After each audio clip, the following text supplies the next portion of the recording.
안녕하세요, 맘띠입니다. 오늘은 이제 세종대학교 이제 거기 그 세종대학교 창의인재 전형이라고 하죠. 거기에서는 어떤 질문들을 많이 물어보는지 그 점에 대해서 말씀드릴까 해서 방송으로 찾아뵙게 되었습니다. 일단 이제 세종대학교 역시 서류의 진실성을 확인하는 질문을 비롯해서 전공 적합성, 발전 가능성, 인성, 그 다음에 소통 능력을 종합적으로 평가하고 있습니다. 특히 창의인재 전형 같은 경우에서 그다음 소프트웨어 융합학과 대학에서 전공 적합성을 파악하는 발표 면접에서는 변별력이 매우 크게 발생하고 있고요. 제시문 기반 발표 면접은 당일에 주제를 주고 40분간 발표 준비를 하잖아요. 그다음 3분에서 5분간 발표하게 되는데 이제 종종 어떻게 발표를 하는 게 좋은지 그 점에 대해서 한 가지 예시를 들어서 말씀드리도록 하겠습니다. 먼저 기본적으로 이겁니다. 지원자가 전공 분야에서 이루고자 하는 목표는 무엇입니까? 그다음 두 번째 자주 물어보는 게 지원 전공에 대한 자신의 열정을 나타낼 수 있는 경험 또는 사례에 대해 구체적으로 설명하세요라고 나왔습니다. 지원 전공에 대한 자신의 열정이니까 정말 열정의 과정. 근데 저는 이런 점이 많이 좀 좋겠어요. 뭐가 있냐면 일단 1학년 때부터 진로가 뚜렷이 정해진 학생들은 없습니다. 그렇죠? 대부분 고2, 고3 때 그래서 진로가 수시로 바뀌는데 좀 이런 점에 있어서는 동아리 활동 같은 경우가 저는 좀 한결 같았으면 좋겠다는 생각이 들어요. 1학년 때 그 동아리를 했으면 거기서 꾸준히 3년 동안 동아리가 이어지잖아요. 그렇죠? 그러면 여러분들 동아리 활동했을 거단 말이에요. 그렇죠? 그럼 1학년 때 그 동아리 활동을 어떤 활동을 했으면 2학년 때는 그 활동을 토대로 더 심화시켜서 2학년 때 동아리 활동하고 3학년 때는 그 활동을 토대로 더 심화시켜서 활동하게 된다면 여러분들의 3년 동안에 대한 전공에 대한 열정, 그 다음에 전공에 대한 구체적인 사례가 살릴 수 있다라는 점이에요.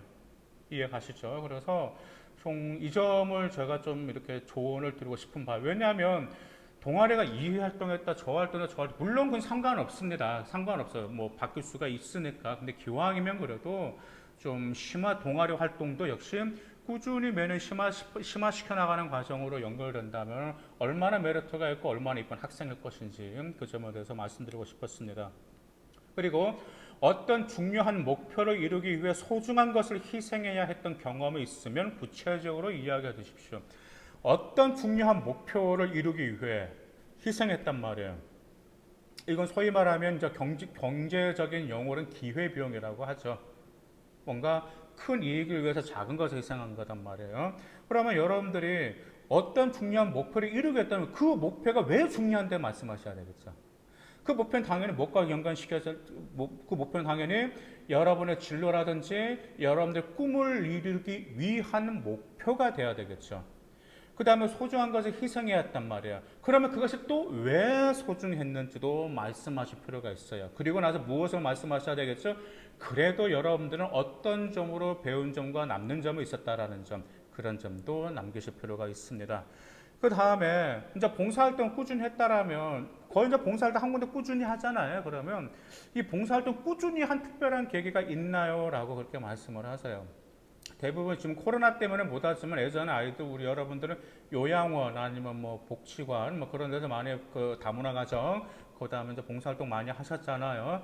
그다음에 뭐 1학년 때는 그래도 기록이 남아 있을 거라고 저는 믿고 있습니다. 봉사활동 기록이. 그다음에 창의 인재로서 자신의 잠재력이 어떤지 말씀해 보시옵니다. 창의 인재.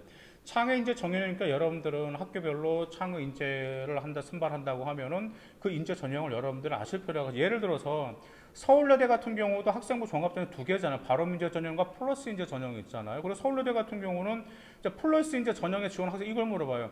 플러스 인재 전형의 인재상은 무엇이며 거기에 여러분은 적합하다고 생각합니까? 라고 물어본단 말이에요. 마찬가지로 세종대 역시 창의 인재 전형에서 창의 인재에서 요구하는 인재상이 무엇인지 조사를 하시고 인재상에 있어서 여러분은 어떤 잠재력이 매칭이 되는지 그 점을 말씀하시는데 반드시 매칭이 되는 근거 사례까지도 여러분들 미리 준비하실 필요가 있습니다. 그 다음에 학업계획과 진로계획은 당연히 물어보겠죠. 그리고 전공 분야와 관련하여 읽은 책이 있으면 소개해보고 가장 인상 깊었던 부분이 어떤 부분이며 왜 인상 깊었는지 그 점도 물어봅니다. 그래서 그 점도 여러분들이 준비하실 필요가 있습니다. 예전 같은 경우는 책을 읽고 나서 책을 왜 읽었습니까? 그리고 무엇을 배웠습니까? 그게 다였거든요. 그런데 지금은 아니다라는 점이에요. 그리고 뭐 어떤 수상 경력이 있다라면 그 상을 왜 수상했으며 본인이 그 상을 받을 수밖에 없는 그 이유가 무엇인지 한번 말씀해 달라라는 게 종종 있습니다. 그 다음에 이제 전공 적합성 뭐 이런 질문들 종종 이런 게 있습니다. 뭐 한 가지 예를 말씀드려 보면 지구 온난화로 인해 세계 여러 곳곳에서 기상 이변이 일어나고 있습니다. 기상 이변에 대처하는 미래의 주택이나 도시를 설계한다면 어떤 모습일지 설명해 보세요라는 거잖아요.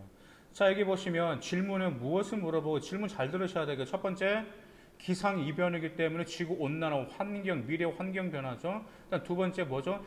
기상 이변에 대처하는 그게 들어가죠. 그다음 세 번째 뭡니까? 도시를 설계한다. 이 세 가지를 다 드러내실 필요가 있어요. 이런 세 가지 질문을 잘 들어. 여기서 여러분들을 보실 때 지구 온난화나 세계 곳곳에서 기상 이변이 일어난다면 기상 이변에 대처하는 미래 주된 도시를 설계해봐라. 그럼 여러분들은 지구 온난화에 대처하는 환경에만 좋은 주택만 말씀하시는 학생도 있어요. 근데 이건 아닙니다. 당연히 그 점도 어필하고 말씀하셔야 되고요. 미래의 환경 변화가 어떻게 될 것이기 때문에 어떤 주택이 들어가야 된다라는 것도 어필하실 필요가 있고, 더구나가 도시를 설계하는 거예요. 도시를 설계하는 건 막무가내 설계할 건 아니잖아요. 미적인 가치, 즉 창의력을 보여주면서 어떤 미적인 아름다움을 겸비한 도시를 설계하겠다. 이런 점들을 다 드러날 필요가 있습니다. 그 다음 또한 이제 인문 쪽은 뭐 이런 질문도 종종 있어요. 다른 사람과 몸을 바꾸는 계기가 개발된다면 사회적 소수자 차별, 그러니까 성소수자, 뭐 장애인, 뭐 이주 노동자 있겠죠. 인식은 어떻게 달라질까요? 라는 질문도 있습니다. 그러니까 나는 지금 몸이 온전한데 내가 장애인과 몸이 바뀐다라든지 성소수자와 몸을 바뀌게 된다라든지 그러면은 사회적 인식은 어떻게 달라질까요? 이것은 뭐가 필요하겠죠? 네, 스토리텔링이 필요하겠죠. 자기가 갑자기 그 환경으로 됐을 때 그 조건과 환경이 어떤가는 지금 현재 성소수자 그런 장애인들과 환경을 여러분들이 겪었을 때 그런 점들에 있어서 어떤 점 그러면서 또한 사회적인 공감대와 어떤 점을 좀 해결할 필요가 있다라는 스토리텔링과 논리적 사고 기법 표현이 필요합니다. 이처럼 이 질문들이 이제 다양하게 있어요. 그래서 아까 제가 앞에서 말씀드렸었잖아요. 세종대학교에서는 말 그대로 면접에서 말 그대로 뭘 많이 본다고 그러셨죠? 실문을 정확히 많이 보는지 안 보는지 그 점을 굉장히 많이 봅니다. 그렇기 때문에 면접 역전율도 매우 높게 나타나고 있습니다. 자, 세종대학교는 기본적으로 많이 물어본 질문, 아까 그런 질문도 있었고, 그 다음에 이런 독특한 질문들이 있었죠. 그 질문을 들으면서 여러분들이 하나만 생각해서는 안 된다라는 점이죠. 무엇이죠? 융합형 인재라는 점도 여러분이 드러내고, 특히 어떤 사회적 이슈 같은 경우는 논리적 사고력과 스토리텔링 형식이 중요하다는 점 꼭 기억하시길 바라겠습니다. 감사합니다.